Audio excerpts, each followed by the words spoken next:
Hello, hello, Hidden Hermit here, and we're at the Nine of Wands today. The Nine of Wands from the Waite Smith. When the Nine of Wands comes out, I always say well done. Well done, congratulations, good job. So this image, again, you know, with many of the images in the Waite Smith, it doesn't take a great deal of intuition to divine what's going on here. You have this guy here, and he's looking back to his wands. He's got one in his hands, 8 of which are standing up straight. None of these wands are broken. None of them have been knocked down. And yet this guy has got a bandage on his head. You know, he could very well, well, he's battered. You know, he's been through a battle. This is a card of strength. And not in the same way that the strength or lust card depicts a kind of an inner sense of passion and achievement, and you know, well, the strength card is completely different vibe, I think, to the Nine of Wands. This is more physical strength. It's more a card of courage, and of conquest as well. Is a buzzword that I really like when you think about the Nine of Wands. Recovery is a good one, because yeah, he has been through the wars and yet he's come out on top. He's still standing.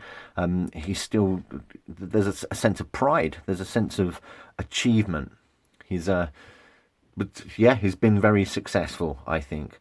So yeah, the Nine of Wands comes out, and you deserve a round of applause. As we were at the 9, we're coming to the end of the run of Wands here. You've been through those trials and those tribulations from the 5 and the 7. A lot has happened. There has been action from the 8.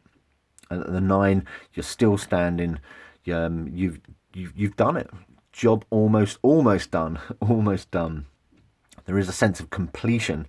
There is a sense of yeah, not just getting the job done, but getting the job done well. He may be battered, but he's done it.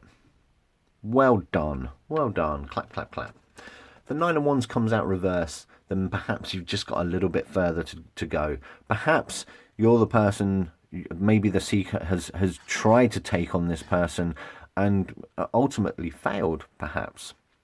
Perhaps you haven't quite had the courage that you needed to see the job done, and perhaps that recovery is going to take a little bit longer than what you might hope. And yet the 9 is still a positive card, I think. Maybe the battle has worn you down so much. Maybe that 8 of Wands there has exhausted you, perhaps.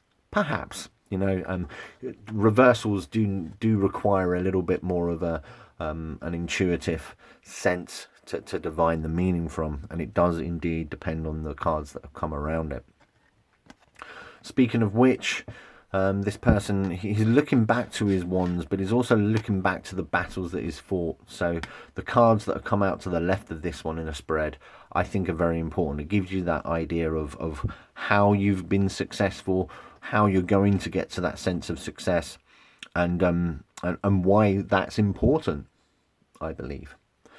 So the 9 of Wands is the Sun in Sagittarius. So that fiery sense of personality and purpose is being augmented by the Sagittarian ideal, that kind of wisdom, that sense of abundance, I think. So you should be proud of yourself. You should be bring yourself happiness that you've got through those trials and you're still standing. That's what I get from the 9.